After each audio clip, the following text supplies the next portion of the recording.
Bonjour et bienvenue dans le programme Glorieuse Destinée. Quelle joie de passer ces bons moments avec vous. Le but de ce programme vise à vous offrir de solides ressources sur le plan spirituel. Et aujourd'hui, j'aimerais vous encourager à saisir les opportunités divines. Je ne veux pas parler d'opportunités à saisir dans le domaine des affaires, non. Je veux parler surtout des opportunités divines touchant à votre destinée sur le plan spirituel. En effet, Dieu est le Dieu des opportunités. C'est Dieu qui fixe des rendez-vous et met en œuvre son dessein dans lequel des opportunités sont inscrites à l'agenda. Allez, ne perdons pas un seul instant et remettons sans attendre ces moments entre les mains de Dieu.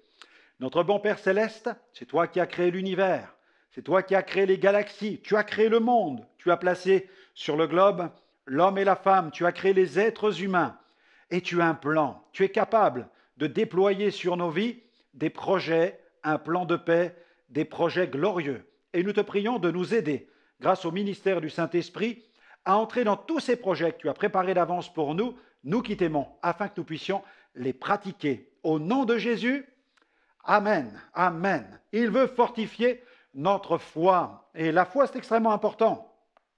Elle est reliée directement au ministère de la parole. Et j'ai écrit ce livre qui s'appelle « La foi d'excellence », dans lequel j'aborde quelques sujets touchant aux différents domaines de la foi, les tueurs de foi et les boosters de foi. Il y a vraiment des choses qui s'attaquent à notre foi, comme le péché, le commerce avec la chair, l'offense, la crainte, l'intimidation, les géants de doute et d'incrédulité. Mais il y a aussi des boosters de foi, comme le message de la rédemption, notre passion pour Dieu et pour son œuvre, la parole de Dieu, les manifestations surnaturelles, l'arsenal, etc., etc. Plein de choses intéressantes. Ça vous intéresse de poursuivre l'étude sur la foi?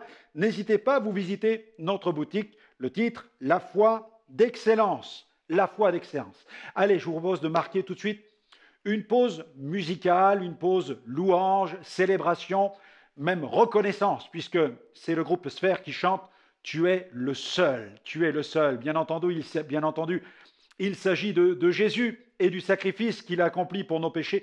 Il est le seul à avoir donné sa vie pour nous. Il est le seul à vraiment nous aimer et à vouloir accomplir son plan dans notre vie. Voilà, on écoute le groupe Sphère, on se retrouve dans quelques instants.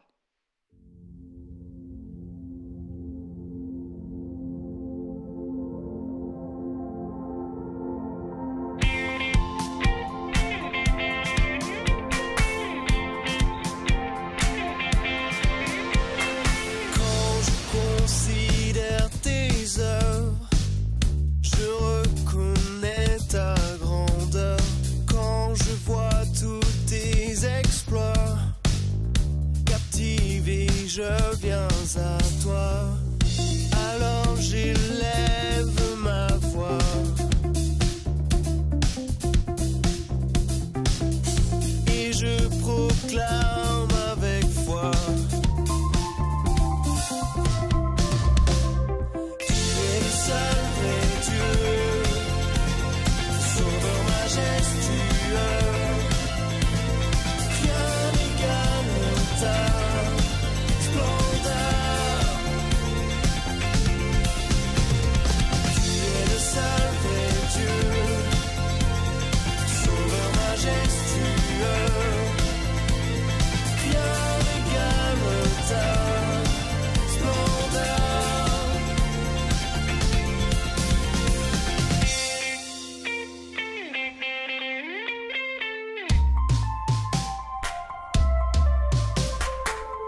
Merci à Sphère qui proclame la toute-puissance de Jésus. Sans plus attendre, nous allons regarder dans la Bible le livre, je l'appelle le livre des opportunités divines. Nous allons lire deux passages. Le premier se trouve dans l'Ancien Testament. Dans le livre du prophète Ésaïe, au chapitre 49, nous allons lire à partir du verset 8 jusqu'au verset 13. Il est écrit: Ainsi parle l'Éternel, au temps de la grâce, je t'exaucerai, et au jour du salut, je te secourrai, je te garderai, je t'établirai pour traiter alliance avec le peuple, pour relever le pays, et pour distribuer les héritages désolés, pour dire aux captifs, sortez, et à ceux qui sont dans les ténèbres, paraissez. Ils paîtront sur les chemins, et ils trouveront des pâturages sur tous les coteaux. Ils n'auront pas faim, ils n'auront pas soif. Le mirage et le soleil ne les feront point souffrir. Car celui qui a pitié d'eux sera leur guide, et il les conduira vers des sources d'eau. Je changerai toutes mes montagnes en chemin, et mes routes seront frayées. Les voici, ils viennent de loin, les uns du septentrion et de l'occident, les autres du pays de Sinim. Cieux, réjouissez-vous, terre, sois dans l'allégresse, montagne, éclatez en cris de joie. Amen. Car l'Éternel console son peuple et il a pitié des malheureux. Amen. Gloire au Seigneur.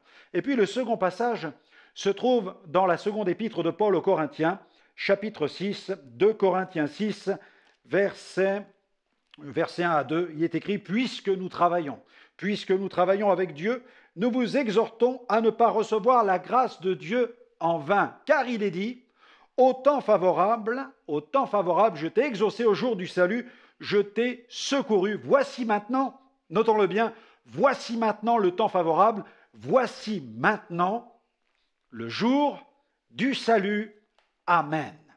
Dans ces deux passages, vous l'aurez remarqué, il est question du timing de Dieu.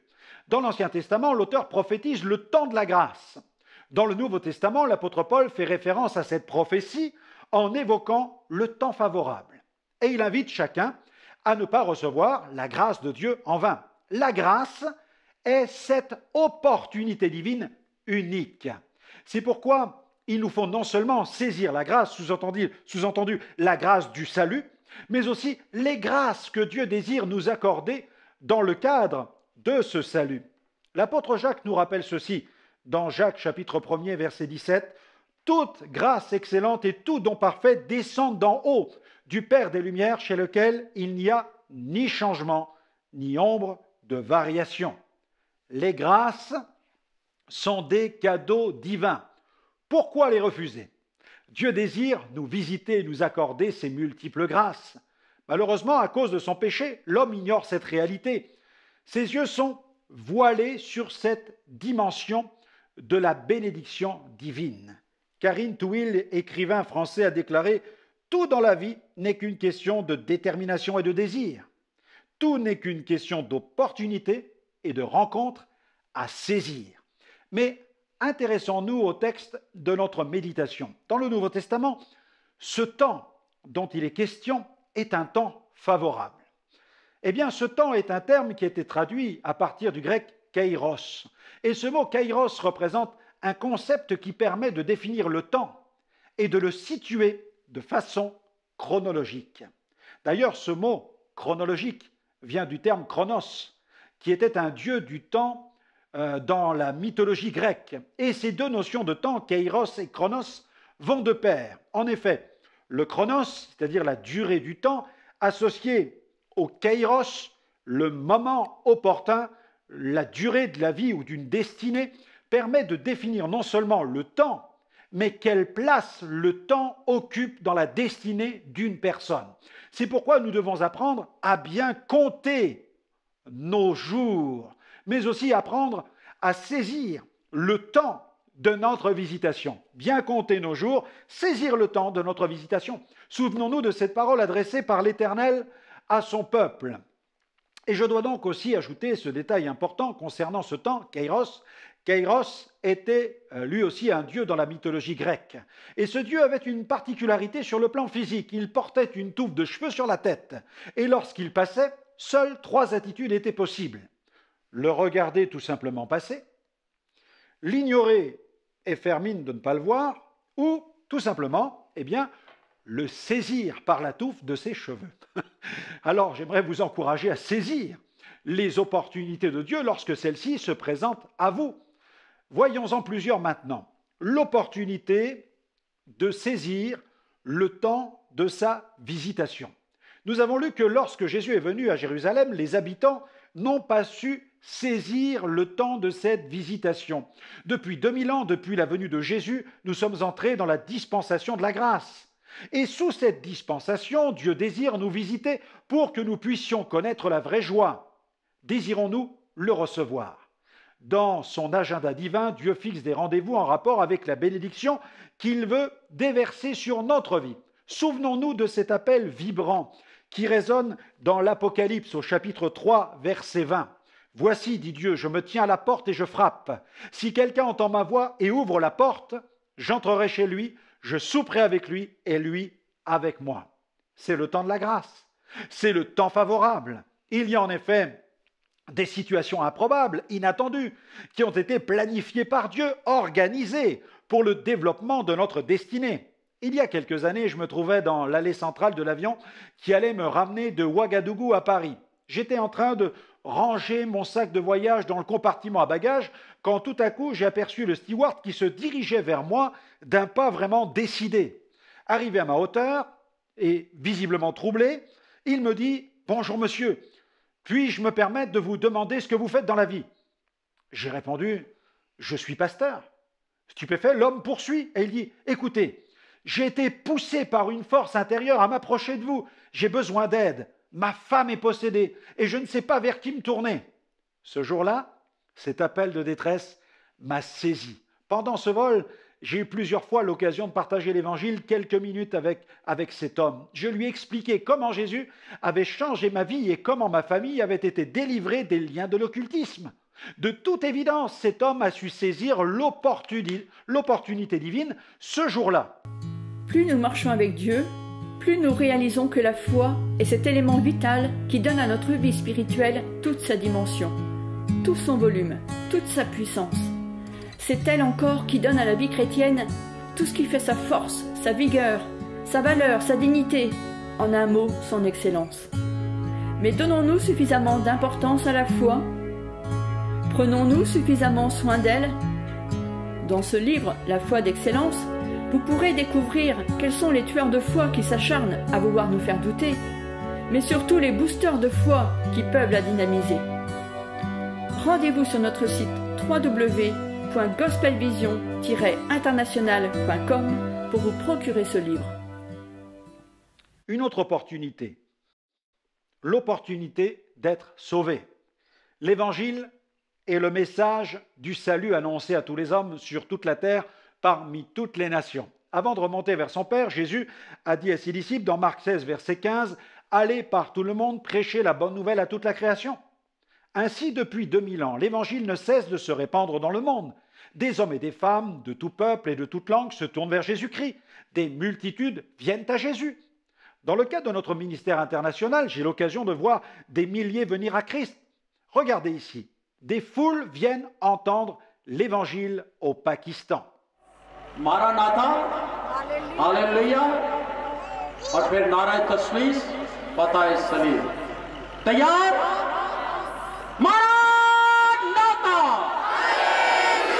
Maranatha, Maranatha, नारा तस्लीस, नारा तस्लीस, नारा तस्लीस.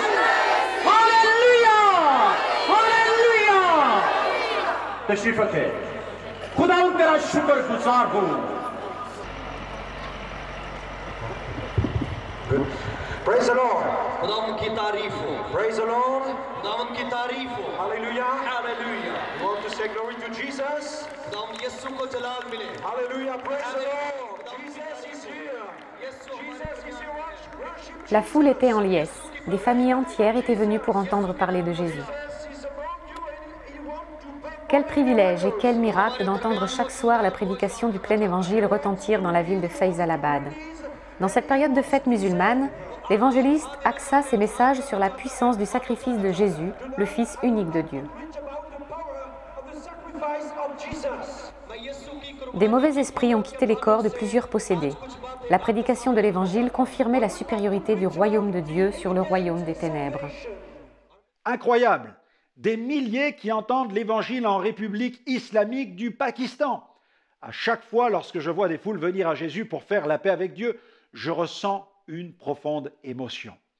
Mais je ne prêche pas que dans les rencontres d'évangélisation qui rassemblent des dizaines de milliers d'âmes. Je prêche aussi devant des petits auditoires, parfois même dans des rencontres de maison. Allez, je vous emmène quelques instants à l'île Maurice, où j'ai eu l'occasion, au cours de cette visite, de prêcher devant une grande foule au Stade national, mais aussi de prêcher la bonne nouvelle dans une toute petite assemblée, une chapelle, dans le quartier d'une ville de cette île. Allez, on va aller le voir ensemble.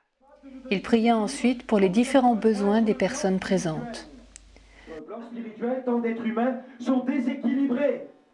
Ils expérimentent tant de choses, tant d'expériences avec les pouvoirs de l'occultisme, les pouvoirs de la sorcellerie, les pouvoirs de la divination. Ils sont déséquilibrés à cause de toutes ces expériences de la fausse spiritualité. Mais lorsque nous regardons à la parole de Dieu, alléluia, nous découvrons qu'il y a les lois spirituelles de Dieu. Dieu a des lois. Magnifique ces micro-réunions. Quel bon moment. Et puis il m'arrive de pratiquer l'évangélisation personnelle, de saisir l'occasion de parler à une seule personne. Au cours d'un vol Paris-Buenos Aires, je me trouvais assis à côté d'un homme d'affaires. La plupart du temps, lorsque je cherche à établir le contact avec une personne, je m'intéresse à ce qu'elle fait dans la vie. Lorsqu'on parle travail, souvent, les gens connectent. Et puis, s'il y a un endroit où j'aime évangéliser, c'est bien dans un avion. Dans le cas présent, nous étions à plus de 10 000 mètres d'altitude, donc impossible pour le passager assis à côté de moi de descendre en route. De plus, le vol dure plus de 12 heures et il fait moins 40 à l'extérieur. L'homme, vêtu d'un costume, cravate, pianote sur son ordinateur, je me tourne alors vers lui et je lui pose la question « Qu'est-ce que vous faites dans la vie ?» Alors l'homme répond « Oh, je travaille pour une grande compagnie internationale. Nous nous occupons de bâtir des buildings à Tokyo et à New York. »« Ah oui, très intéressant. » Et à ce moment-là, j'aime marquer une pause car généralement la personne renvoie très vite l'ascenseur. Et cette fois-ci, c'est à mon compagnon de vol de se tourner vers moi et de me dire « Et vous, vous faites quoi dans la vie ?» Eh bien, je travaille pour la compagnie internationale la plus performante dans le domaine de la construction. Les yeux écarquillés, il fait « Ah bon ? Oui, nous travaillons sur tous les continents. Nous construisons des écoles, des universités, des orphelinats, des œuvres sociales, des dispensaires, des hôpitaux, des centres de réinsertion, des centres de désintoxication pour drogués, alcooliques. Nous construisons des maisons de retraite. Nous nous occupons des gens de la naissance jusqu'à la mort. » Et l'homme fait « Waouh! Mais quel est le nom de cette entreprise ?» Et je réponds « C'est Jésus. » Et il rétorque « C'est une entreprise portugaise ?» Le contact était établi. Je n'avais plus qu'à lui parler de Jésus, le Sauveur. Je veux aussi saisir l'opportunité de cette émission pour offrir à ceux qui m'écoutent l'opportunité d'être sauvés. Vous vous posez peut-être cette question que des millions se posent, que dois-je faire pour être sauvé? Eh bien écoutez, croyez au Seigneur Jésus, et pas seulement, mais abandonnez-lui votre vie, et là, il pourra vraiment la sauver. Le message de Jésus était simple, clair et direct. La Bible dit d'ailleurs, si quelqu'un est en Christ, c'est Paul qui l'a écrit, si quelqu'un est en Christ, il est une nouvelle créature. Les choses anciennes sont passées, voici, toutes choses sont devenues nouvelles. Une autre opportunité, allez, on continue, l'opportunité de saisir un miracle. Les évangiles regorgent de témoignages extraordinaires de miracles accomplis par Jésus. Les actes des apôtres contiennent des témoignages merveilleux d'œuvres de puissance accomplies par les mains des apôtres, sous l'impulsion du ministère du Saint-Esprit. Qu'il n'y ait aucun doute dans votre esprit, je crois au miracle. Oui, je crois au miracle tout simplement parce que je crois en Dieu. Si Dieu n'était pas capable de faire des miracles, il ne serait plus Dieu. Mais comme Dieu est Dieu, et qu'il a tout créé, qu'il a créé tout l'univers, que nous sommes sa création, alors il peut tout. Souvenons-nous du récit de la femme à la perte de sang qui a saisi l'occasion de s'emparer du bord du vêtement de Jésus. Cette femme a cru non seulement au miracle, mais aussi à celui qui a le pouvoir de l'accomplir. Et pourtant, sa situation était désespérée. Elle perdait son sang, sa santé, sa force. Elle avait perdu beaucoup d'argent en allant chez un grand nombre de médecins. À cause de sa perte de sang, dans son contexte social, elle avait perdu même le contact avec ses amis et elle était aussi privée d'accès au temple. Mais sa condition ne l'empêchait pas de croire et d'attendre le Messie promis, la délivrance d'Israël. Et en pénétrant dans la foule, elle a voulu saisir son Messie. Elle attrapa le bord du vêtement de Jésus. Notez que Jésus portait sur lui une pièce d'étoffe carrée avec à chaque extrémité des titites, c'est-à-dire une frange. Au cœur de la frange, il y avait un cordon bleu, symbole de la loi de Moïse. Si cette femme attrapa cet endroit du vêtement, ce ne fut pas par hasard. Par ce geste, elle adressa une supplication à l'Éternel, car bien que la loi de Moïse la déclarait impure, elle n'ignorait pas qu'il y avait dans la loi une fenêtre d'espérance, celle d'une prophétie annonçant la venue du Messie, et elle est passée par cette fenêtre. Et c'est cette foi dans cette merveilleuse espérance qu'elle exprima à ce moment précis. Et c'est cette foi qui lui a permis de saisir l'opportunité d'un miracle au moment du passage de Jésus. Elle a saisi l'opportunité. La foi permet de s'élever contre la fatalité. Alléluia. Alors n'hésitez pas, saisissez toutes les opportunités divines qui se présentent à vous.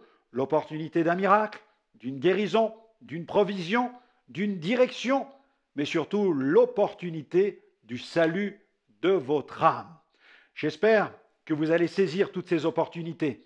En tout cas, n'hésitez pas à nous retrouver sur notre site web www.gospelvision-international.com. Vous pourrez y retrouver un grand nombre d'émissions accessibles en replay. Elles vous feront du bien.